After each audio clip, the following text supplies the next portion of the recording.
kina Kuya Zander sa Special Citation Gandingan ng Buhay Award. At nagpa-burger. Munti ko nang itaas ito. Baka singilin ako ng... Munti ko tinaas Kuya Zander yung pinakain mo. Makikita kung anong binilhan natin. Anyway, kina Kuya Zander, Kayabyab, tsaka kina Chanel, kina Niel, congratulations po. Eto, teka muna, ating kakausapin, abalang tao po ito, kaya uunahin na po natin, Attorney Nery Colmenares, ICC Counsel to Families of Drug War Victims. May kinalaman dun sa kaso ni dating Pangulong Duterte sa International Criminal Court. Attorney Nery, magandang umaga po. Si Ricky Rosales po, sir. Attorney, good morning. Hi, good morning, Ricky. Good morning sa viewers and listeners ninyo. Opo. So, Attorney, ngayon ay nagpapatuloy, parang ang ginagawa naman po ngayon ng International Criminal Court, pre-trial chamber, ay mag-assess ng mga pwede pang maging kabahaging naging biktima ng war on drugs, Attorney. Ano po bang inyong dito? Anong latest natin dito? Yes, well, dahil may trial na well, at least decision ng appeals chamber, magkakaroon na ng trial, bubukas ulit ang ICC doon sa mga biktima na gustong maging kabahagi ng kasaysayan at gustong igiit ang hustisya para sa mga pinaslang na kaanak nila. So yung proseso niyan nasa website ng ICC, yung mga forms ilalabas naman yan doon at fifilapan ng mga biktima. Siyempre confidential yan at hindi yan malalaman ng kahit sino. Or pwede silang magpatulong sa mga katulad namin ng mga abogado or yung mga human rights groups like the Rise Up for Life ng simbahan ng National Council of Churches. Opo. Para naman matulungan sila on how to go about applying kumbaga or registering them sa ICC. Opo. Sa ngayon, tama ba itong bilang, itong mahigit 500 yung unang napayagan po, 539, ang unang napayagan na mga victims. So, it could go higher pa, Attorney? Oh yeah, oo, libo ang pinatay dyan. Yun lang, syempre yung mga kaanak ng biktima for so many reasons. Una, hindi siguro nila alam paano gawin yun. Wala silang internet o signal, di ba? Pangalawa, syempre pwede rin takot, nangangamba, kaya hindi sila nakapag-register. Pero libo yan kasi libo-libo ang pinaslang. Inadmit lang ng PNP, yung inadmit lang nila President Duterte na pinatay ng drug war niya is about 6,252. Opo. So 6,000 na yan eh. So at marami pa na mga hindi sila inamin, nasabi ng human rights groups umaabot sa 20,000-25,000 eh. Right. So yeah, marami yan. Marami. So paanong magiging parang nito, arrangement? Well, una, ito po ay sagot ng Estado sa natin, sagot ng Pilipinas ang pagpunta ng mga victims sa ICC. Hindi. Yung in fact, ang problema namin dyan dahil wala naman kaming pondo, ang naghahanap kami ng pondo para sa mga biktima na gustong pumunta doon. No? Ngayon, kung sakaling mabuksan at may desisyon ng ICC na tutulong sila dyan, hindi ko alam. Hindi natin naman yan alam kung anong gagawin. At kung sabi ng ICC tutulong sila o hindi magkakaroon ng pondo doon sa ICC. Pero hindi ko nakikita na gobyerno mismo ang popondo dito sa mga kaanak ng biktima. Oo. Kasi kung sakali may violation din yun, kasi parang ganun ba yun? Parang sinusuportahan ng current state yung kaso. Ako naman dapat suportahan ng current state ang paghanap ng ng hustisya ng kaanak nila kasi nakalagay yan sa Rome Statute na pinirmahan ng Pilipinas o nag-agree naman tayo doon na mag-cooperate ang Pilipinas doon sa ICC kahit nag-withdraw na, basta lang ang kaso ay nasimulan na bago mag-withdrawal. Ricky, bago pa naman nag-withdraw, may kaso na. Kaya nga nag-withdraw si President Duterte kasi may kaso eh. So, kaya lang, baka magkakaroon pa ng mga issue yan like, pinupondohan pala kayo, yung mga ganon. So, yeah. So, to avoid that, hindi na lang. Apo. So, paano ding magiging larawan ito, Attorney? No? So, sa daming yun, how will the ICC trial chamber handle that? Will that be parang grupo-grupo ang pagharap nila or kukuhanan na lang ng statement when the trial begins? Paano po kaya yon? Well, ang mga biktima sa trial itself, hindi naman necessary na lahat sila ay mag-appear doon. No? Ang ipipresenta ng prosekusyon ay ang mga witness, siyempre na para sa kaso niya. Ito naman yung kami sa lawyers ng mga biktima. Kasi Ricky, 3 ang opisina sa ICC. Unlike sa atin na 2 lang, di ba? Piskal lang at saka prosecution lang at depensa. Doon prosecution, depensa at biktima. So magpipresenta din ang depende yan sa usapan naming mga abogado. Magpipresenta rin yung mga kaanak ng biktima, ang abogado ng biktima ng mga ilang kaanak ng biktima kung tingin namin makakatulong doon sa pagkaso, no? Sa kumbaga sa pag-prosper ng kaso. Siyempre, alam niyo dito sa ICC kasi yung kaso na to, kung sakaling manalo kami, at kung tanungin mo, Ricky, panalo, malakas ang chance na manalo kami talaga. Kung sakaling manalo kami, may posibilidad ng reparation. Ibig sabihin ng reparation, parang danyos ba? Parang kompensasyon doon sa damage or injury na ginawa, nawalan ka ng life, yung naghahanap buhay, nawala, diba, na apektado ang pamilya, gumastos ka ng malaki sa ospital o sa punerarya, lahat yun, pwede naman na magkaroon ng reparation sa ending nito ng ICC. So, baka ipresenta rin sila o at least ilan sa kanila doon sa bahagi na yun. Attorney, 2 points na lang sa ICC issue, no? Yung timeline nito, ano nakikita mong timeline nito, yung pag-uumpisa, this year kaya o next year? Well, ako, siyempre, una muna, sana soon. Pero posible within this year. For me, sa akin, magsimula na yan within this year.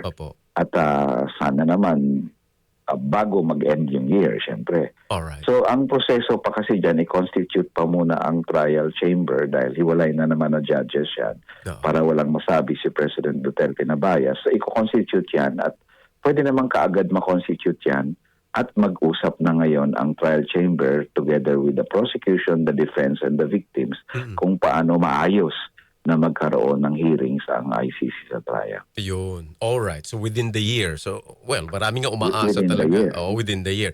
And then finally dito, attorney, yung hinahabol nating co-perpetrators, parang all eyes dyan eh.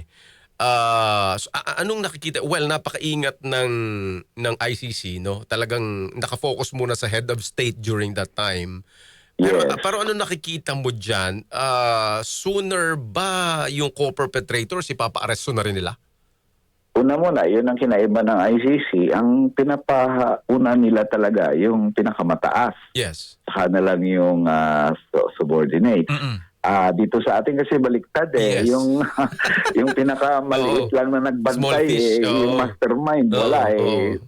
So anyway, that's the first. The second is, ay lalong lumakas ngayon na mag-issue ng, para sa akin, hindi natin alam, pero lalong lumakas ngayon na mag-issue ng warrant of arrest na doon sa siyam actually na entities yun ang nakalagay sa the document describing the charges, containing the charges. So 8 yun, yung mga pangalan na specific like Senator Bato de la Rosa at yung pang-siyam, other PNP officials and public government officials. So, ibig sabihin, pwede nang habulin doon ang regional commander, provincial commander, at district or city commander ng PNP. So, hindi na natin alam kasi hindi exclusive yung number 9 Pwedeng maraming mga subordinates dyan. Ang pwedeng idagdag, lalo na sinabi ni President Duterte sa depensa niya na hindi siya nag-utos, yung lahat ng krimen na yan, gawa lang yan ng mga kapulisan na pumatay at hindi niyan dahil sa utos niya. So, malamang i-expand na yan and probably we really are asking the ICC to issue the corresponding warrants of arrest para sa mga subordinates na to. At hindi naman magawa ni Duterte yon Yes. kung wala silang ginawa para tumulong doon. Yes. At sinabi na rin ng ICC yon, attorney, di ba? Noong mga nakaraang statement nila na hindi naman nga masasagawa yan. Parang architecture siya na may ibang arkitekto Oo. Yes. Ang crime against humanity kasi involves widespread or systematic attack. Yung kung libo na pinatay, hindi naman pwedeng si Duterte ang kung bagay pumatay directly noon, kundi inutos niya lang yon at pinatupad yun sa baba. Kaya marami talaga sa mga kapulisan ang nadamay dito. Kaya leksyon din yun sa mga pulis na huwag kayong sumunod sa illegal na order dahil pinaniwala kayo ng leader na proteksyonan niya kayo. Magpapakulong siya para sa inyo. Pero ngayon, tingnan mo, nung nalagay na sa alanganin si Duterte, nilaglag niya ang mga pulis na gumawa ng utos niya. Alright. Sige. Ako, attorney, sasamantalahin kong pagkakataong pasensya ka na at napaka-precious ng pagkakataong ito. Gusto ko lang mahingang ka ng, kasi sa bayan muna, no? Ito'y tinutugay-gaya ninyo dito sa ating sariling bansa. Itong pagsasampa ng kaso ng kabiyak ni VP Sara, Attorney Mans Carpio, na ng violation doon sa kanyang rights, no? Bank secrecy, dahil nga doon sa hearing na nalantad yung kanilang mga accounts, no, sa Anti-Money Laundering Council. At siya ngayon ay nagkaso rito. Anong tingin mo po rito, attorney? Well, I think para sa akin, may impeachment proceedings, official government documents naman yon. At ang bank secrecy law ay hindi absolute, no? Kaya tingin ko medyo mahina ang kaso na yon. That's the first. Malamang sa hindi natin alam ang desisyon ng korte, pero malamang sa hindi, di-deny yan. Secondly, tingnan mo ang sagot, Ricky. Billions yung sinabing hindi mo ma-explain, wala sa salin mo. Tapos ang sagot mo, secret yan ba't yung nilabas? Yun na nga ang problem dito kasi ang ni Sara Duterte at ng mga supporters niya hindi kami attend doon kasi politically motivated. Ako pagpalagay pa nating totoo yan, pero still kahit politically motivated, ang tanong sagutin mo pa rin. At saan mo ginastos yung pera? Bakit ka nagkaroon ng ganito kalaking pera? Diba? So, dapat sagot, hindi Ang kanilang style is avoidance and absenteeism. Si Duterte sa ICC, hindi umattend ng hearing. Si Sara Duterte, hindi umattend ng impeachment trial. Pag pakinggan mo silang tapang-tapang, pero pag may hearing na, hindi umattend. So in any case, di sana kung umattend ka, di na-question mo yung paglabas ng AMLAC. Di ba? Na-question mo, bakit may labas yan? Bank secrecy law, ganon-ganon, di ba? Wala ka dun Tapos ngayon, ang sabihin mo, ba't nyo nilabas, isikreto namin yan. Hindi, tingin ko hindi matanggap yan ng mamamayang Pilipino nagdurusa ngayon dahil sa kahirapan. Yun. So ito i-clarify ko lang naman, dito sa balita ang lumabas po ngayon ay magsasampa pa lang naman ng reklamo. Pero most likely ito naman po ay they will really push for this.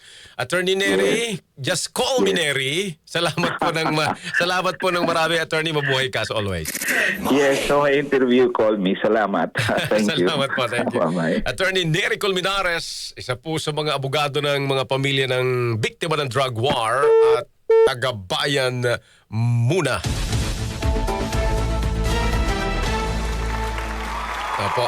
Sige, so nakadalawa tayo roon, no? So, very short na gap po. Sige, 8:52, 8 minuto bago mag 9 o'clock. ACXL 558. That time check was brought to you by ACS Manufacturing Corporation, ISO certified world-class quality. ACS. That news was brought to you by ACS Manufacturing Corporation, ISO certified world-class quality. ACS. Santon Gold Coffee Mix. Ako si Dominic, isang health practitioner. Highly recommend po sa mga coffee lovers na piliin po ang kape na may mataas na nutritional value. Ang Santon Gold Coffee Mix. May collagen at glutathione kaya sa healthy na kape ka na. Santon Gold Coffee Mix. Nagkape ka na, lalakas, gaganda ka pa. Mabibili sa mga butika. Ang kinis na niya. In fairness, nag-glow up. May budget. So solid. White Rose Papaya, wow, White Rose. White Rose Papaya, wow, White Rose.